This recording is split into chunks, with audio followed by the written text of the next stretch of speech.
And a pleasant good evening, ladies and gentlemen, and welcome to Ringside.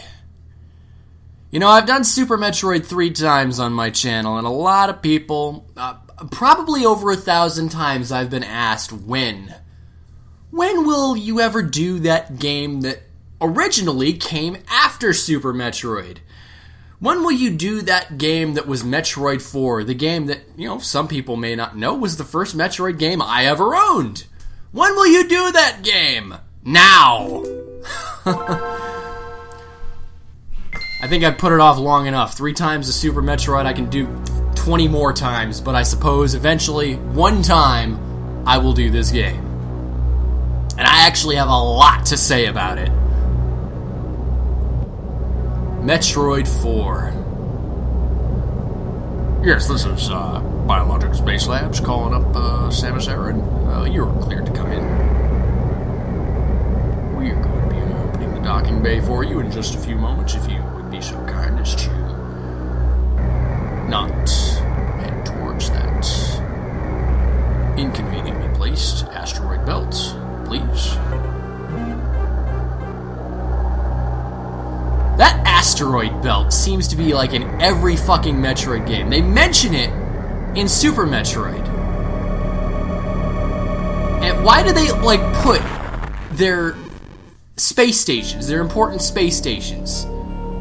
They do it with Ceres, they do it with BSL, all fucking near asteroid belts. Does that not seem like an inconvenient place to put shit? Anyways, so Samus is dead. Welcome, ladies and gentlemen, to Let's Play Metroid Fusion. Yeah, Samus is dead. Her ship crashed into a asteroid belt, and the Metroid series is over. Ignore that thing up top that says Samus Data. And here we have, like Super Metroid, a little opening sequence, narrative spoken in first person by Samus Aran. I'm not going to read along with it. You have eyes. If you are watching this, I'm going to assume you can read the English language. So, if not, I'm sure some other Let's Players are just gonna read what's on the screen. Look at that bulky fucking suit. Anyways, here they are on SR388, which, as of course, is the Metroid homeworld. It's where Metroid 2 took place, but we don't remember these from Metroid 2? Why is that? Yes, a life form that she never encountered before.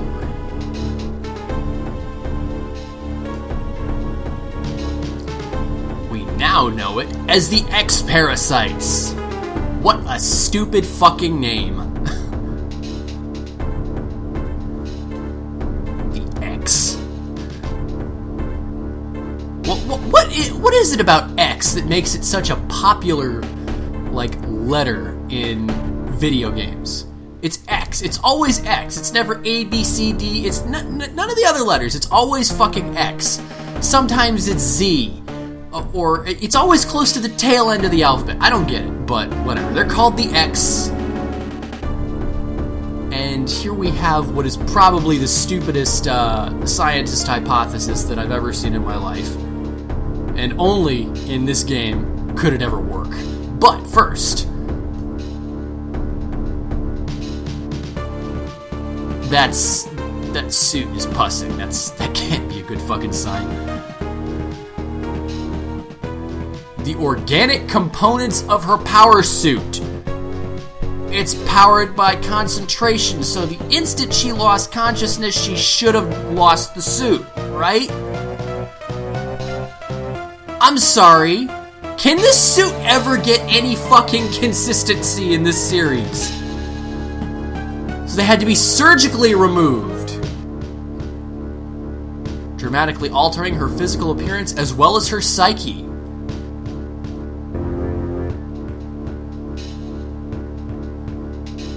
And I'm only assuming the psyche part because she's a completely different character in this game than she is in fucking Otherrealm. But somebody found a cure, or somebody came up with the stupidest drug-induced theory possible. Let's inject her with Metroid DNA.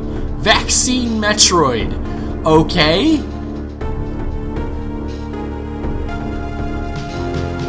Injected without delay. let's just try this. And only in science fiction could this ever possibly work.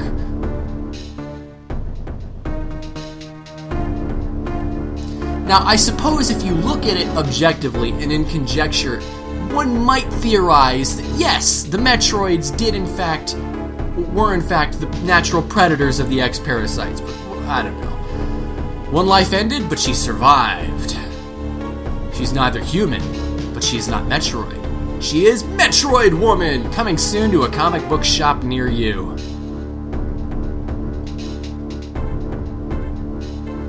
She owes the baby her life twice over. No, not the baby, the Metroid hatchling. You know, she thinks about it somewhat fondly, but she doesn't. It doesn't define her fucking existence post-Super Metroid. Like it. Ugh. And here we go. This fucking computer. I'm gonna hate him.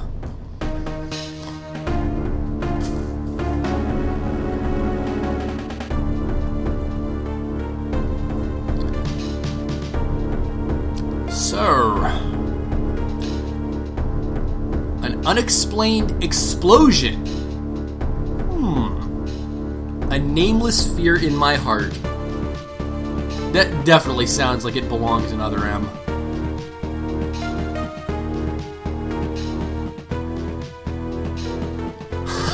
Here we go. This is the best part of the fucking game. Following the commands of this blunt computerized commanding officer is something I have to bear. For someone who dislikes taking orders. I'm sorry.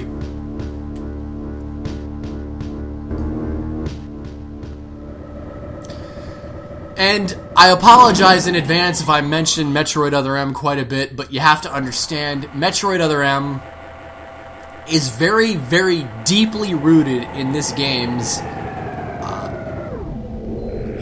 in this game, because Metroid Other M is basically like a 3D version of this game with a slightly different story, very similar plot elements with none of the good factors. I mean, what I will say that this game does right, as you could see from Samus's suit, her fusion suit as it's called, go figure, it's a lot more sleek. It's almost ninja-like. She's got little, like, fins on her arms. And she never gets any of the bulky shoulder pads back. So, it is what it is. And it definitely gives you the feeling that maybe Samus is quite a bit more vulnerable in this game than she is in the other ones. And I'm not talking about emotional vulnerability, but just the fact that physically, she's not where she ever was before. Her suit's a lot weaker. She just came back from a very near-death experience. And the station... I think the only other point that I ever feel this fucking vulnerable in a Metroid game is the Phazon mines in Metroid Prime. It definitely captures some of the sci-fi horror genre. You feel like you're really fucking alone. You feel, and especially later on, we'll discuss the reasoning why. But here we have another horror node from SR388 and an X-Parasite. No, get away from me. But in fact, they are the health pickups in this game because, well, I'll let the commanding officer, computer person, explain why. So it's back to the navigation room. You're gonna learn to hate these things in this fucking game. They were infected by X-parasites. Like a mimic. Goopy! I'm not a big fan of yellow jello. It seems Metroids were the main predators of the X. We only know this now after one drugged-up scientist mistakenly injected you with Metroid DNA rather than penicillin. So, yeah, it's changed her cellular makeup. She's pretty much a human with Metroid DNA. However the fuck that works. And it just so happens that this space station is a zoo! An interstellar zoo! Wonderful. 10% battle capacity, so survival extremely low. Like, how the fuck do you calculate that I'm at 10% battle capacity? If you ask me, I'm quite a bit less than that, because I could think of over 10 upgrades right now that I don't have, but whatever. So here we are, BSL Space Labs. We're gonna be going on... really no point in me having to kill you. I will anyway, Mr. Horno. And you're gonna find that, unlike Super Metroid, there's quite a few objects that get in your way. Navigation rooms are constant. You are constantly late. And it's not to this frequency a little later on in the game, but I'm not kidding you. There are places where you will get a long exposition from the computer. You will go and leave the area, and then enter the next area just to get another fucking briefing. And this happens a lot in this game. And I have a hard time recommending this as a first Metroid game unless you're so obsessed with story that you need to be given it every couple of minutes. Adam Malkovich, a name that will live in infamy.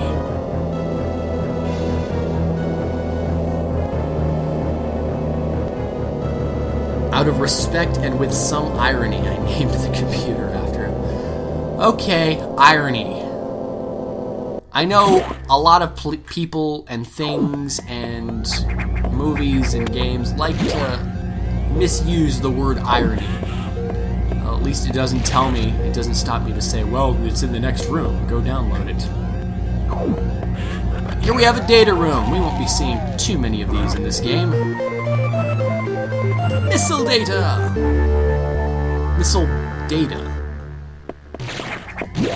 Don't ask me how that works. Oh, power down.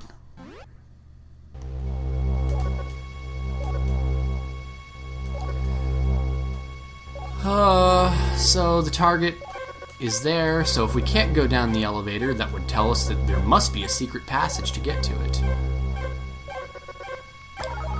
So there are recharge rooms, which you will barely ever use. They recharge your missiles and your power bombs when you get them. It's funny because in this game, the missiles and the super missiles actually are combined ammunition.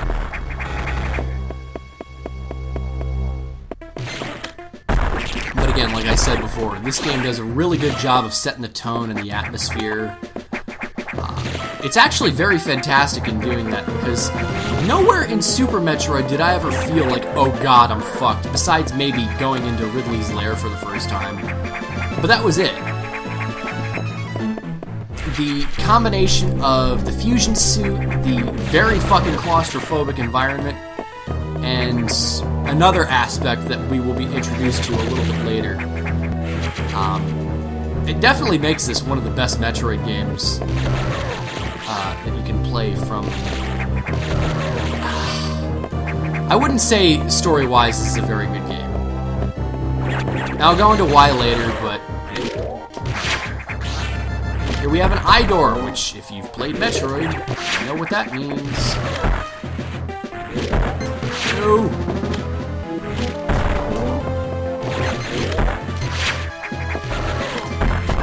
There we go. And the eye doors are very nice, and they give you a little thing that refills... I don't know if the red X parasites refill everything, or just like 100 or something like that. Doesn't matter. So we have an energy tank, which you can skip. It's funny, in this game, percentage is actually, like, wait a second. There we go. How are you supposed to know that's there? I really don't know, but percentage does not count the pickups that are mandatory. Like the missiles that I got, I still, up to that point, had 0% pickups. I now have quite a bit more. more because I got these expansions. But here we have our first boss. What the fuck is this guy's name again? Easy Boss, that's what. Spray and pray. That's what I'll call him. He actually is like an armadillo-like boss. I think he was in Metroid 2, like as a normal enemy of some kind. But after pretty much every boss in this game, a Corex will come out. It's this X-parasite with a hardened shell that only missiles can break through. So, it's an armadillo-looking thing, so of course it rolls into a ball, turns into a ball, gives you the Morph Ball! Which, it's funny, in this game and in Metroid Prime, you actually get the Morph Ball after the missiles. I can't think of many other Metroid games where that's the case, because usually the Morph Ball is the second item, whatever. Along with Samus's, like ninja-like capabilities that I mentioned, she also, for the first time in the series, could grab onto ledges, and wall jumping is obscenely easy. To a point, I should say that, because you can't wall jump on one wall. Her movement along... I don't think it's possible to wall jump multiple times on one wall. I never could do it before, and I don't think it's possible now. But using glitches, people can do some really crazy shit in this game, but I suck at it. So, here we have green doors. Now, you would think that this means super missiles, but if you look at the menu, you'll actually see that the security levels 1, 2, 3, and 4 are all based on colors. So this is not like Super Metroid, and if you've played Super Metroid, you may be like, oh, red door, you blow it open with a missile. Sorry, no, that's not how it works. Not in this game. Oh no, the breeding environments! So why would they make a simulation of the SR-388 ecosystem? Do they have a Zebes ecosystem in this station? Like, why SR-388? We'll get to that in a long time. Oh shit, oh shit, oh shit. I'm in the wrong place, I'm in the wrong place. I'm cold, I'm cold. Oh fuck, it's Ridley!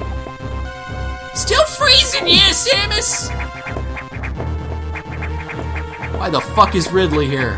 How is Ridley here? He died in Super Metroid. And even if he didn't die, the planet exploded with him on it. Why the fuck is he here? Anyways, keep going. Musically, this game, along with visually, has a very good tone setter. But we're about to run into, or see, the third reason why this game is good from a presentation perspective.